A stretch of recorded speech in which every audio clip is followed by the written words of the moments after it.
My name is less a lie. I'm 38, and I keep other people's books for a living, so I know exactly what a signature is worth. On Christmas Eve, my fiancé's mother stood in her own doorway and told my 7-year-old daughter to wait outside while her grandchildren ran past us with gift bags and warm hands and names already spoken for. I didn't argue. I didn't raise my voice. I knelt down in the snow, fixed Lily's red mittens, and handed that woman a plain white envelope. "For you," I said. "Open it later." Then I took my daughter home, made her cocoa with the little marshmallows, and tucked her into bed. She fell asleep, believing some grown-ups just forgot how to be kind. At 11:47 that night, his mother finally opened the envelope. By morning, I had 79 missed calls. Not one of them started with an apology to my child. Some doors you don't fight to get through. You just stop paying to keep them standing. Welcome back to Calm Drama Stories, where ordinary women keep their composure while everything around them falls apart and walk away with their dignity intact. If you believe the quietest person in the room is often the one carrying the most, you're in the right place. Leave a comment, subscribe, and let me take you back to the beginning, because that envelope didn't come out of nowhere. It came out of 8 months of records. It came out of patience. And it came out of one little girl learning, far too early, what it feels like to be treated as if she doesn't count. I run a small bookkeeping and tax practice out of a converted dining room on Maple Street. It's not glamorous. It's 2 miles from the nice side of town and a world away from old money. But it's mine. I built it after my divorce, when Lily was 2 years old and I had $900, a folding table, and no room left in me for fantasy. People in this county call me when their numbers stop behaving. When payroll doesn't match. When an estate turns messy. When somebody swears the mistake isn't theirs, but secretly fears it is. I fix it quietly. I don't humiliate people. I don't dramatize. I just find the weak spot, correct the record, and steady the page. Somewhere along the way, that became the way I lived too. I fixed things. I balanced the impossible. I carried the weight without making a sound. And if I'm honest, I trusted paperwork more than I trusted people, because a balanced ledger never wakes up one day and decides you were too much. Lily was the only part of my life I never tried to manage that way. She was 7 that winter, missing one front tooth, the kind of child who waved at strangers and expected goodness back. She drew houses constantly, always with everyone standing in the doorway. Nobody left outside. Nobody forgotten. I used to keep those drawings in a thick folder in the bottom drawer of my desk. At the time, I thought I was building her a stable life. I didn't understand, yet that stability can look a lot like silence when you're the only one doing the holding. I met Mark Calloway at a Chamber of Commerce mixer I almost didn't attend. He was 39, easy in a room, the kind of man who remembered small details and made them feel like care. He was warm, polished without being flashy, and patient in a way that felt rare. But the thing that got me wasn't how he treated me. It was Lily. At our third dinner, he got down on the floor and played checkers with her for nearly an hour, losing badly on purpose and narrating his defeat like a sports commentator. She laughed so hard she hiccuped. That night, when I tucked her in, she said, "I think Mark is maybe almost daddish." Not dad. Not even almost dad. Just daddish. Sideways, careful. The way children test hope before they hand it over fully. And I let myself want it. We dated for a year and a half. He brought flowers for no reason, changed the oil in my car when I forgot, showed up when he said he would. But there was one thing about him that never sat right with me, and it was his family. More specifically, his family's house. The Callaways were old money in a town that barely had any. Their center of gravity was a white Victorian on Cedar Hill with a wraparound porch, stained glass windows, and Mark's late father's name still polished on a brass plate beside the door. Mark talked about that house like people talk about legacy. Like it wasn't wood and glass and mortgage debt, but blood. Every time it came up, his jaw tightened just a little. I noticed it, because noticing strain is part of what I do. I asked once whether the house was expensive to maintain. He said, "It's handled." In the same tone people use when something is very much not handled. I let it go. I was in love. And Lily had started drawing a fifth person into her doorway pictures, a tall one holding her hand. The first time I went to Cedar Hill, I understood the tightness in Mark's face immediately. The house was beautiful. And cold. Not temperature cold. Museum cold. The kind of polished, inherited perfection that reminds you everything in it existed before you and will remain after you, untouched and unimpressed. His mother, Vivian Calloway, met us in the foyer beneath a portrait of her dead husband. She was 63, silver-haired, precise, dressed like she had a board meeting with history itself. She shook my hand the way someone takes a damp coat from a guest they weren't expecting. "This must be Mark's friend," she said. "Fiancé, Mom," Mark corrected gently. She repeated the word like it had an unpleasant taste. "Of course, fiancé." Then Lily, holding a dandelion she'd saved from the roadside, offered it to her with all the hope in the world. Vivian smiled the way you smile at a stain you've just noticed on white fabric. "We're not really a dandelion family," she said. And just like that, the room told me everything I needed to know. I met Brooke that day too, Mark's sister, polished in a friendlier way, which turned out not to be friendlier at all. She gave me a tour of the house that was really a tour of the things that cost money. At the mantel, she pointed out a line of deep green gift bags filled with tissue paper and tied with gold ribbon. "One for each Calloway grandchild every holiday," she said. "It's been a tradition forever. Mom hands them out herself." I counted them automatically. There were exactly enough for Brooke's children. None extra. Lily stood beside me, staring at the gold ribbon catching the light. I told myself traditions are slow. I told myself families take time. I told myself not everything is an exclusion just because it isn't an inclusion yet. That was the beginning of my mistake. Mark proposed in October on the porch of the Cedar Hill house. Because of course he did. The ring was his grandmother's. Lily cried when she saw it and asked if that meant we'd all be a family now. I said yes. Vivian watched from the parlor window, her expression so controlled it looked almost absent. But I knew that expression. I'd seen it on clients reviewing terms they didn't intend to honor. After the engagement, the slight stopped being subtle. At family dinners, Brooke's children were praised, guided, corrected gently, included in every tradition. Lily was overlooked with surgical politeness. At the lake house, there were bedrooms for everyone and a folding cot for my daughter in the laundry room. At Thanksgiving, place cards appeared for all the regulars. Lily's was handwritten afterward, squeezed in at the corner. Every time I brought it up to Mark, calmly and clearly, the way I would point out an accounting error, he said some version of the same thing. "She means well. You're reading into it. Mom's old-fashioned. Just give it time."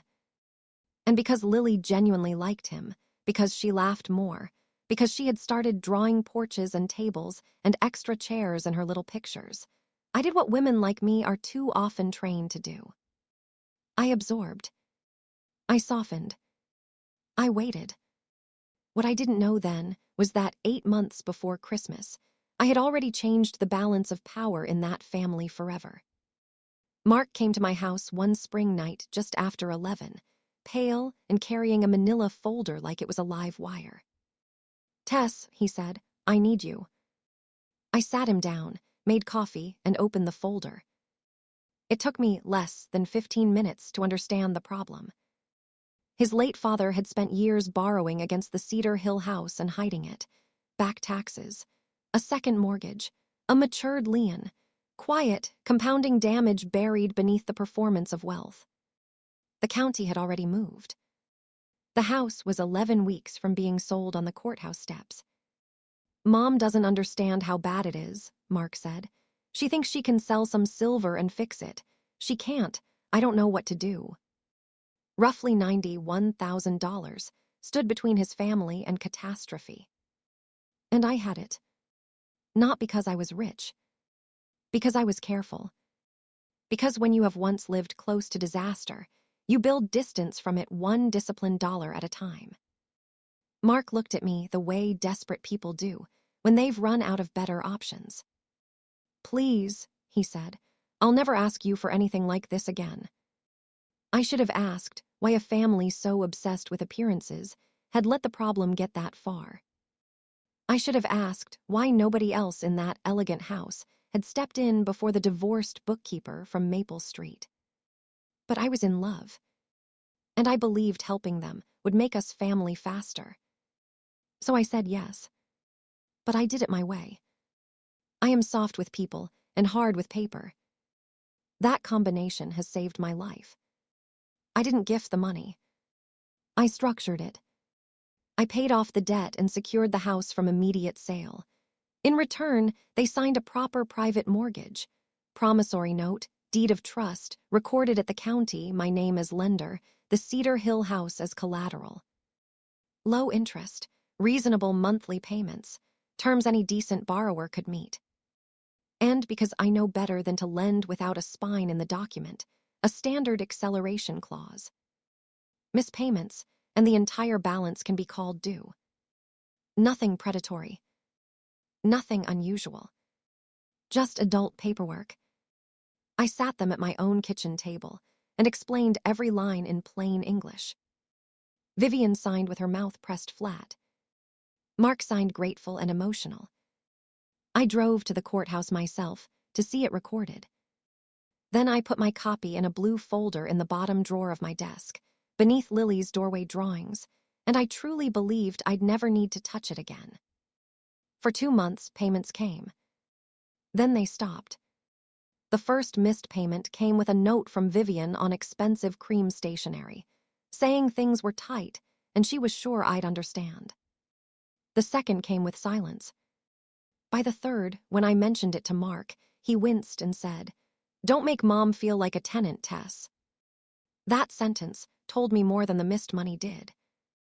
I could have declared default right then. Legally, clearly, cleanly. I didn't. Because I was engaged to her son. Because Lily was attached. Because I kept believing patience was the more loving choice. So month after month, I let it ride. No notice. No demand. No consequences. And the longer I protected them, the more normal my protection became to them. That was the problem. Unpaid kindness becomes invisible very quickly. And invisible kindness curdles into entitlement. By fall, Vivian's coolness toward me had sharpened into something else entirely. Not just snobbery.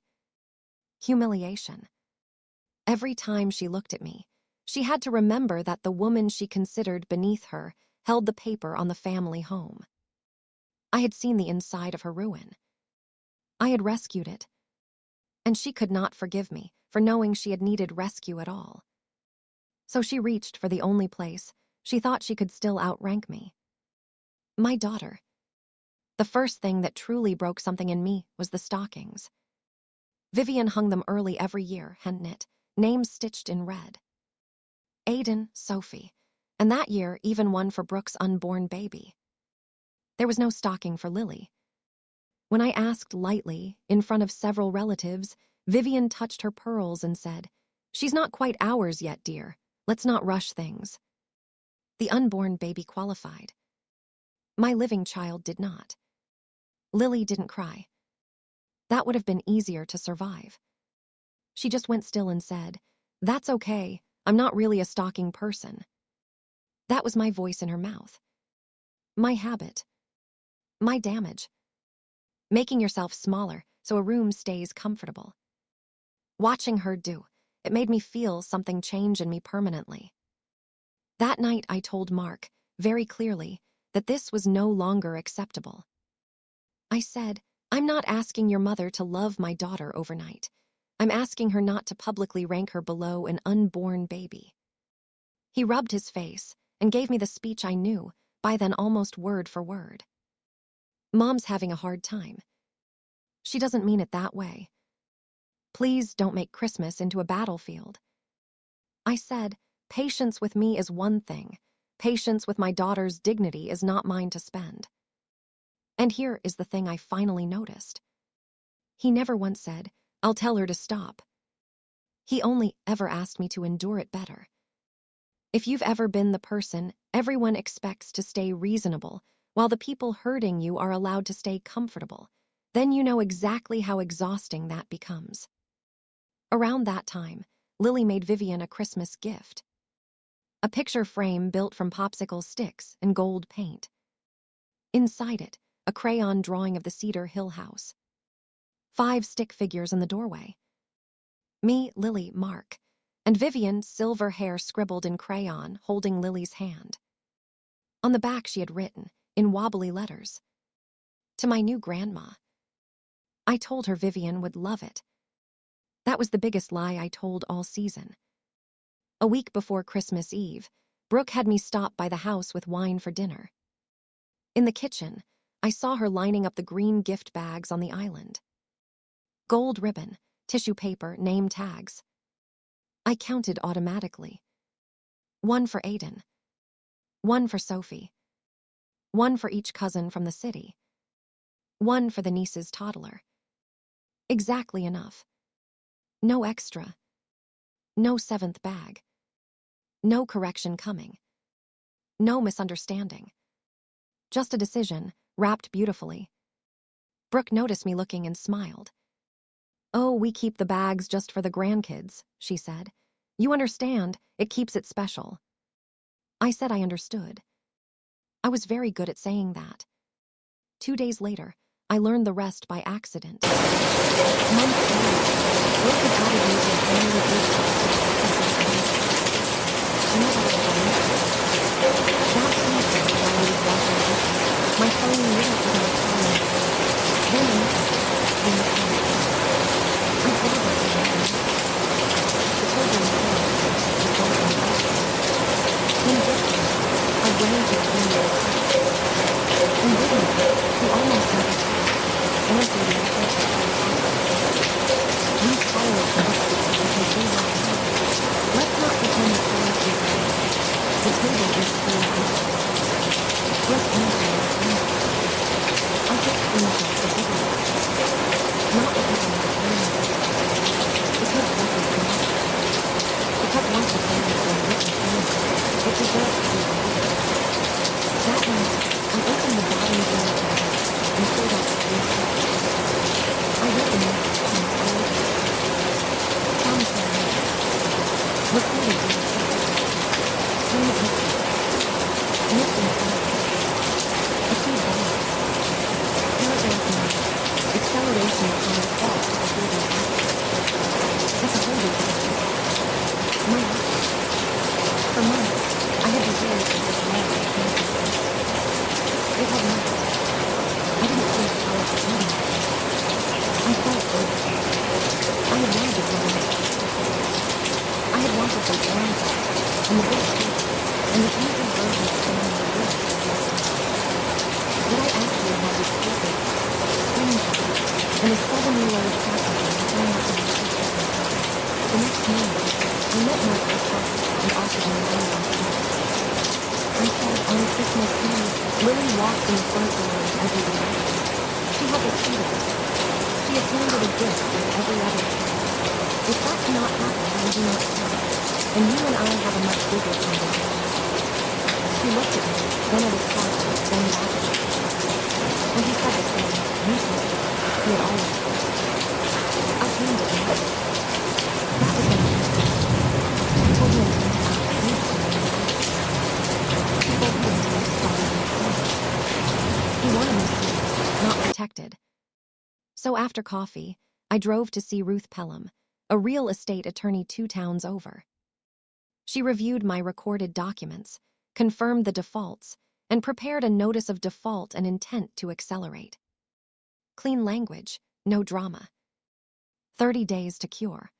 Bring a range from the otherwise, the full balance will be connected, and the legal process will continue. Not revenge. Not peace. Just the whispers in the underneath the head. I asked you to leave. I took the papers. Then I took off my engagement and slipped it into the same white envelope.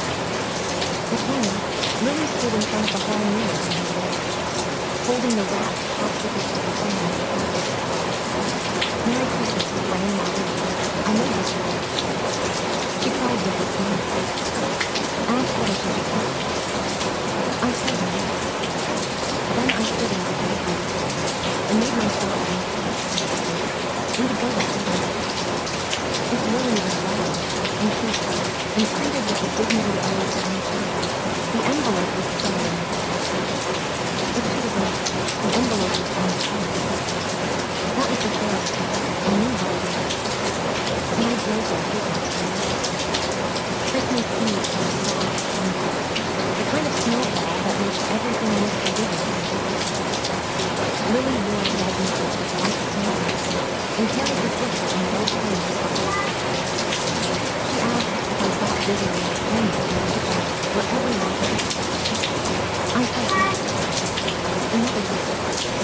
Another visit. The house being outside, the way Lily was dressed. Yellow windows. Cars down the street. Music twisting. Warmth everywhere, at least in the dark. We parked at the bottom of the lake and walked up through the snow. Then, just ahead, the cousins from the city jumped out of the SUV and ran laughing down the house. The door opened. Warm lights opened. Brooks took her snow, handing each child a deep green gift. Many hands on the table. One after another, they ran the city. Lily smiled at me. From the performance, it was amazing. I knew exactly how many wanted to do. Still, some part of me hoped I'd see me. A seventh one. A last minute selection. Love everyone but first. But no. When we reached the top, Vivian closed the door.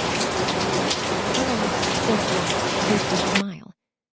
Behind her, the foyer glowed with relatives and firelight and polished wood. She saw me. Then she saw Lily holding her wrapped gift.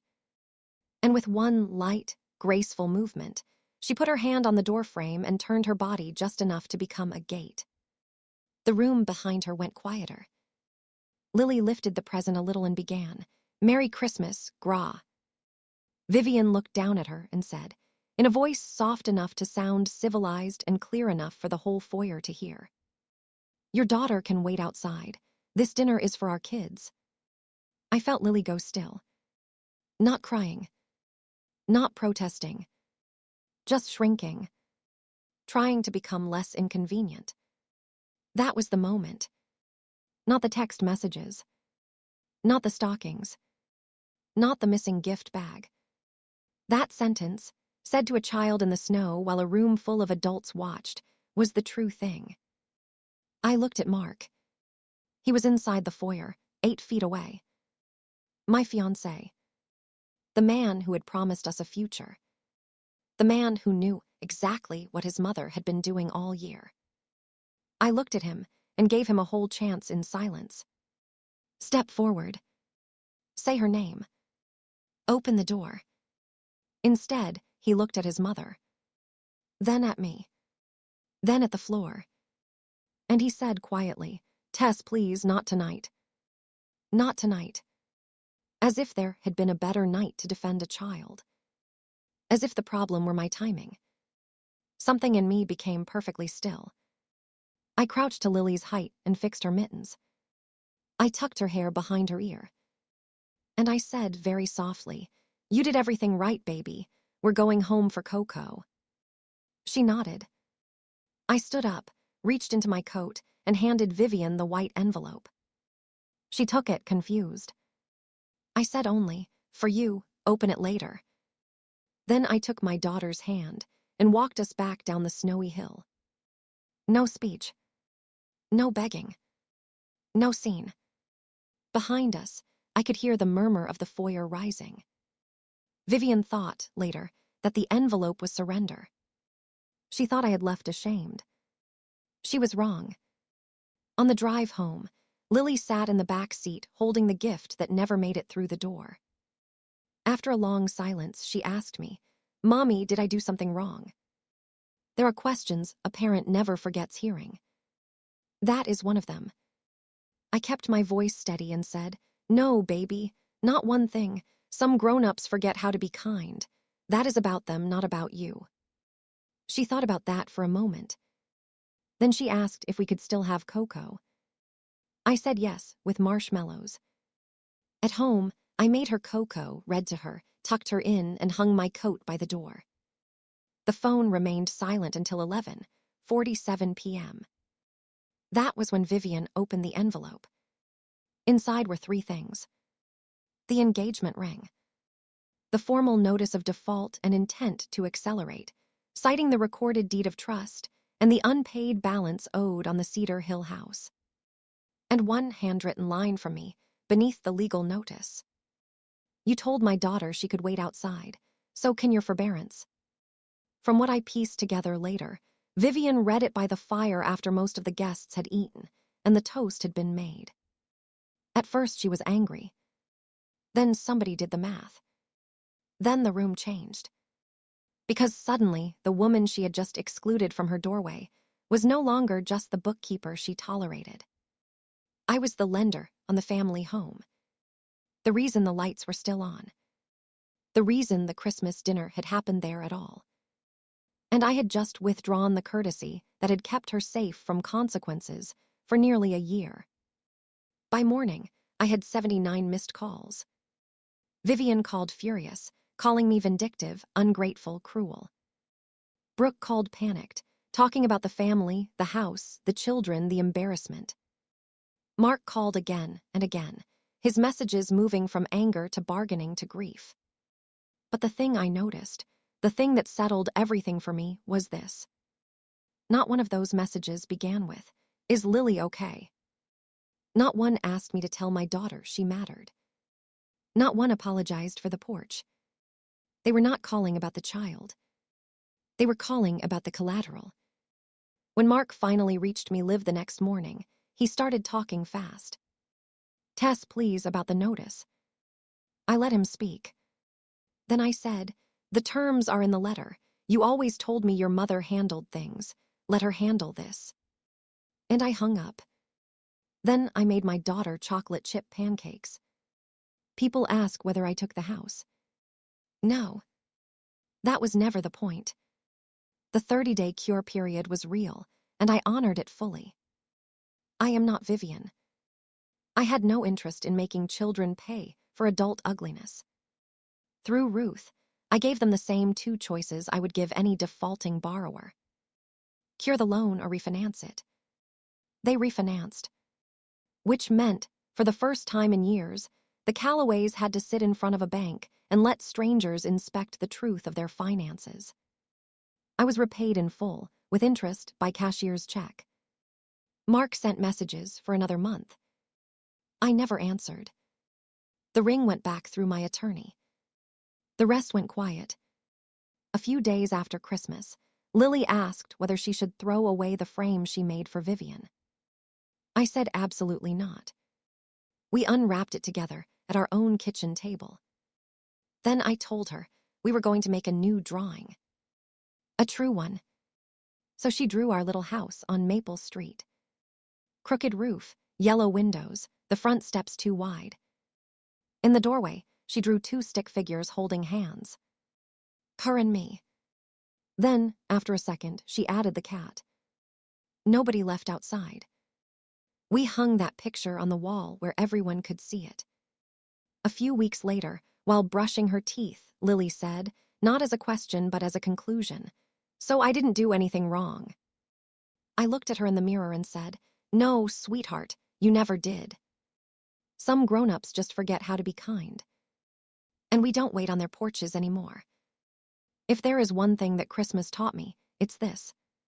A closed door only has power over you while you're still standing there knocking.